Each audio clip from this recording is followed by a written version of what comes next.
Hello everyone. Now I am going to talk about the topic that is educational projection.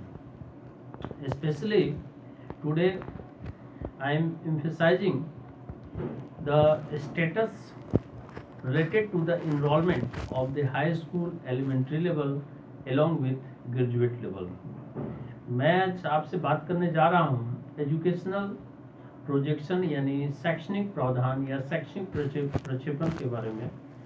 और ख़ासकर मैं इस चीज़ पर आज जोर देने जा रहा हूँ जिसमें कि शैक्षणिक प्रावधान या शैक्षणिक प्रक्षेपण के अंतर्गत प्राथमिक स्तर पर या माध्यमिक स्तर पर या स्नातक स्तर पर नामांकन की स्थिति, उसकी रूपरेखा और ड्रॉप आउट का कंडीशन और कैसे अत्यधिक मात्रा में शिक्षा से बच्चों को जोड़ा जाए और उसमें क्या स्थिति है उसके बारे में बात कर रहा हूँ।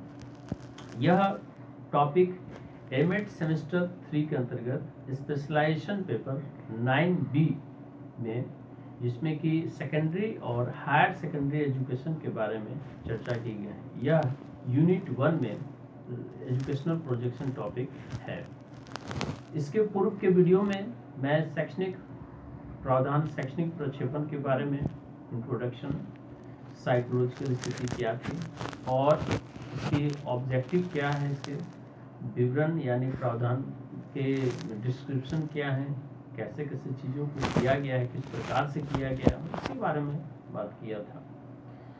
अब जब मैं एजुकेशनल प्रोजेक्शन यानी शैक्षणिक प्रावधान की बात करूं तो माध्यमिक या प्राथमिक स्तर पर उसकी स्थिति क्या है, उसके अंतर्गत 3 मॉडल प्रस्तुत किए गए हैं। साथ ही प्राथमिक और माध्यमिक स्तर पर नामांकन की स्थिति, हाई स्कूल स्तर पर और प्राथमिक और हाई स्कूल के शिक्षक की क्या स्थिति है, क्या उनका भागीदारी है, क्या कैसे जो है वह बच्चों को जो है वह जोड़ने में क्रमबद्ध उनकी क्या स्थिति है, इन सभी चीज़ों की अब मैं आपसे विस्तार से बात करने जा रहा हूँ।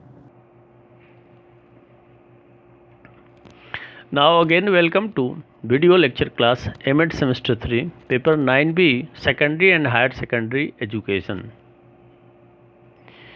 Projection of education.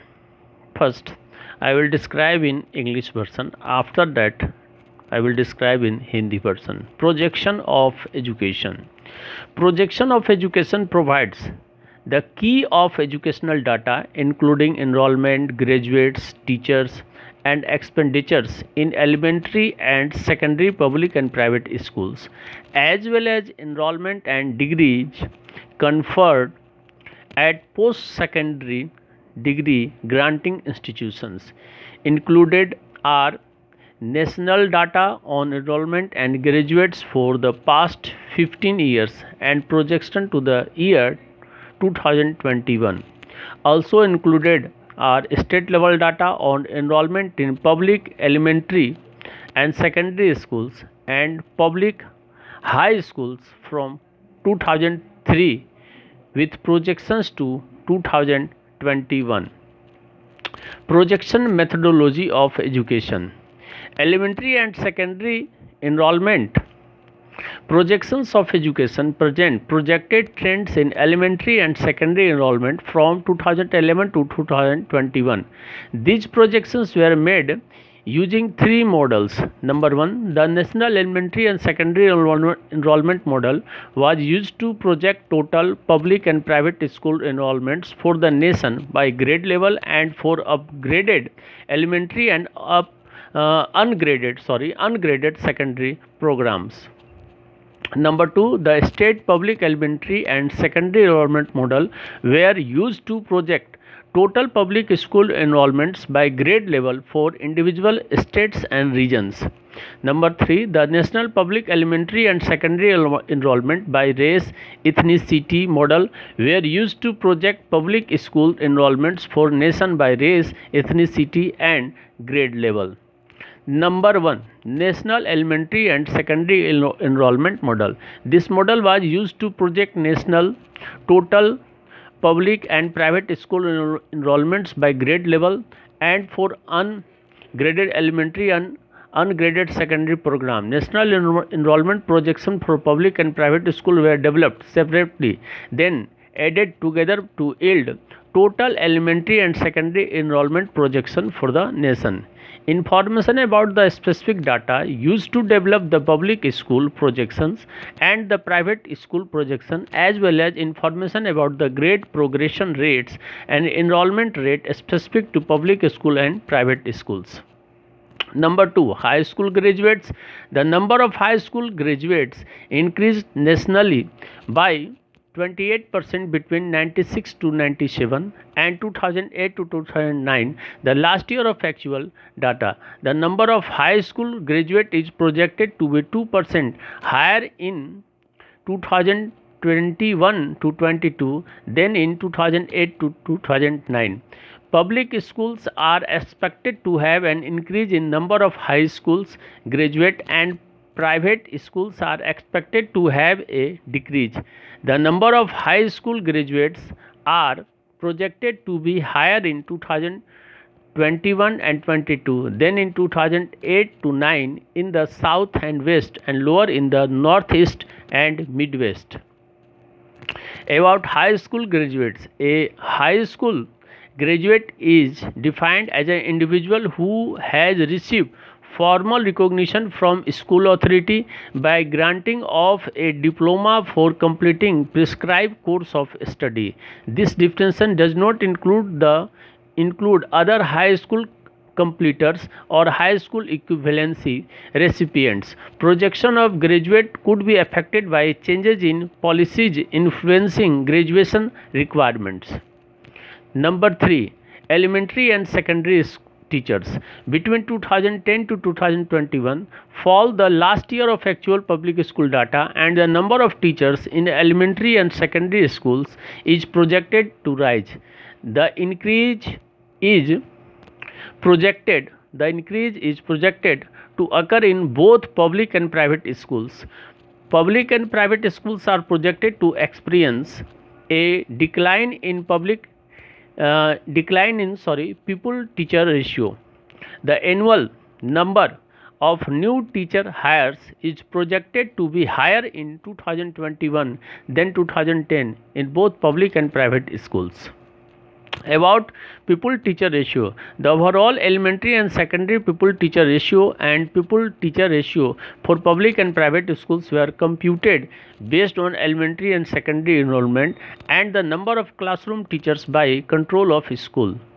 About new teacher hires. A teacher is considered to be a new teacher hire for a certain control of his school, public or private, for a given year if the teacher teaches in that control that year but had not taught in that control in the previous year. A teacher who moves from teaching in one control of his school to other control is considered a new teacher hire, but a teacher who moves from one school to another school in the same control is not considered a new teacher hire. अब मैं इन सभी चीज़ों को थोड़ा हिंदी में स्पष्ट कर दूं, लेकिन उसके पहले मैं बता दूं कि जो इंग्लिश में किया गया कंप्लीट पार्ट, इसके बाद एक पार्ट इसका मैं और अंतिम वीडियो के रूप में इस टॉपिक के लिए प्रोवाइड करूंगा. That means the last video of the particular topic is remain will be provide on later on. शिक्षा का प्रावधान. शिक्षा के अनुमान शिक्षा डेटा की कुंजी प्रदान करते हैं जिसमें नामांकन, स्नातक, शिक्षक और प्राथमिक और माध्यमिक सार्वजनिक और निजी स्कूलों में व्यय, साथ ही साथ नामांकन और डिग्री के बाद माध्यमिक डिग्री अनुदान प्राप्त संस्थानों में प्रदान किया जाता है. पिछले 15 वर्षों के लिए नामांकन और स्नातकों पर राष्ट्रीय डेटा शामिल है और वर्ष 2021 तक के अनुमान है. साथ ही 2003 से 2021 तक के अनुमानों के साथ सार्वजनिक प्राथमिक और माध्यमिक विद्यालयों और पब्लिक हाई स्कूलों में नामांकन पर राज्य स्तरीय डेटा शामिल है. शिक्षा की प्रोजेक्शन पद्धति. दैट मीन्स जो प्रोजेक्शन का यानी प्रक्षेपण का जो सिस्टम है वो कैसा है. प्राथमिक और माध्यमिक नामांकन. शिक्षा के अनुमान 2011 से 2021 तक प्राथमिक और माध्यमिक नामांकन में अनुमानित रुझान प्रस्तुत करते हैं. इन अनुमानों को 3 मॉडलों का उपयोग करके बनाया गया था. नंबर 1, राष्ट्रीय प्राथमिक और माध्यमिक नामांकन मॉडल का उपयोग देश के लिए ग्रेड स्तर तक और गैर प्राथमिक और गैर माध्यमिक कार्यक्रमों के लिए सार्वजनिक और निजी स्कूलों में दाखिला लेने के लिए तैयार किया गया था। दूसरा, राज्य सार्वजनिक प्राथमिक और माध्यमिक नामांकन मॉडल का उपयोग व्यक्तिगत राज्यों और क्षेत्रों के लिए ग्रेड स्तर तक कुल पब्लिक स्कूल नामांकन करने के लिए किया गया था। नंबर 3, जातीयता, जो कि नंबर है, इसको करेक्ट कर लीजिएगा, नंबर 3 है ये। जातीयता मॉडल द्वारा राष्ट्रीय सार्वजनिक प्राथमिक और माध्यमिक नामांकन का उपयोग जातीयता और ग्रेड स्तर द्वारा राष्ट्र के पब्लिक स्कूल नामांकन प्रोजेक्ट करने के लिए किया गया था। अब मैं यहाँ नंबर 1 एक एक करके थोड़ा स्पष्ट कर दूं। राष्ट्रीय प्राथमिक और माध्यमिक नामांकन मॉडल, इस मॉडल का उपयोग राष्ट्रीय स्तर पर सार्वजनिक और निजी स्कूलों में दाखिला लेने के लिए ग्रेड स्तर पर और अनारक्षित प्राथमिक और गैर माध्यमिक कार्यक्रमों के लिए किया जाता था। सार्वजनिक और निजी स्कूलों के लिए राष्ट्रीय नामांकन अनुमान अलग अलग विकसित किए गए। फिर राष्ट्र के लिए कुल प्राथमिक और माध्यमिक नामांकन अनुमानों को एक साथ जोड़ा गया। पब्लिक स्कूल अनुमानों और निजी स्कूल अनुमानों को विकसित करने के लिए उपयोग किए जाने वाले विशिष्ट डेटा के बारे में, साथ ही साथ सार्वजनिक स्कूलों और निजी स्कूलों के लिए विशेष ग्रेड प्रगति दरों और नामांकन दरों के बारे में जानकारी विकसित किए गए। नंबर 2, हाई स्कूल स्नातक। वास्तविक डेटा के अंतिम वर्ष 96-97 और 2008-9 के बीच हाई स्कूल स्नातकों की संख्या में राष्ट्रीय स्तर पर 28% की वृद्धि हुई। 2008-9 की तुलना में 2021-22 में हाई स्कूल स्नातकों की संख्या 2% अधिक होने का अनुमान है। पब्लिक स्कूलों में हाई स्कूल स्नातकों की संख्या में वृद्धि होने की संभावना है और निजी स्कूलों में कमी की उम्मीद है। हाई स्कूल के स्नातकों की संख्या 2008-9 में दक्षिण और पश्चिम की तुलना में 2021-22 में अधिक और पूर्वोत्तर और मिड वेस्ट में कम होने का अनुमान है। हाई स्कूल स्नातकों के बारे में एक बात स्पष्ट है कि एक हाई स्कूल स्नातक को ऐसे व्यक्ति के रूप में परिभाषित किया जाता है जिसे एक निर्धारित पाठ्यक्रम पूरा करने के लिए डिप्लोमा प्रदान करने से स्कूल के अधिकारियों और औपचारिक मान्यता प्राप्त होती है। इस परिभाषा में अन्य हाई स्कूल पूर्णता या हाई स्कूल समकक्ष प्राप्तकर्ता शामिल नहीं है। स्नातक की आवश्यकताओं को प्रभावित करने वाली नीतियों में बदलाव से स्नातकों के अनुमान प्रभावित हो सकते हैं। तीसरा, प्राथमिक और माध्यमिक शिक्षा। 2010 से 2021 के बीच वास्तविक पब्लिक स्कूल डेटा और अंतिम वर्ष में गिरावट और प्राथमिक और माध्यमिक स्कूल में शिक्षकों की संख्या में वृद्धि का अनुमान है। वृद्धि सार्वजनिक और निजी दोनों स्कूलों में होने का अनुमान है। सार्वजनिक और निजी स्कूलों को शिष्य शिक्षक अनुपात में गिरावट का अनुभव करने का अनुमान है। नए शिक्षक किराए की वार्षिक संख्या 2021 में 2010 की तुलना में सार्वजनिक और निजी दोनों स्कूलों में अधिक होने का अनुमान है।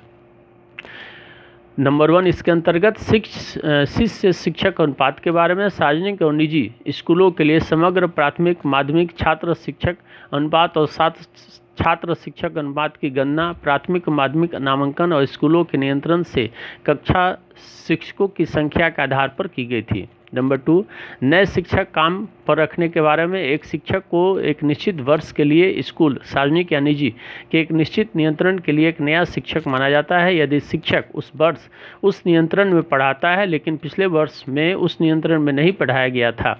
एक शिक्षक जो स्कूल के एक नियंत्रण से दूसरे नियंत्रण में पढ़ाने के लिए जाता है उसे एक नया शिक्षक किराया माना जाता है। दैट मीन्स बोरो, यानी जो एक से स्थान दूसरे स्थान पर गया। लेकिन एक शिक्षक जो उसी नियंत्रण में एक स्कूल से दूसरे स्कूल में जाता है उसे नया शिक्षक नहीं माना जाता है।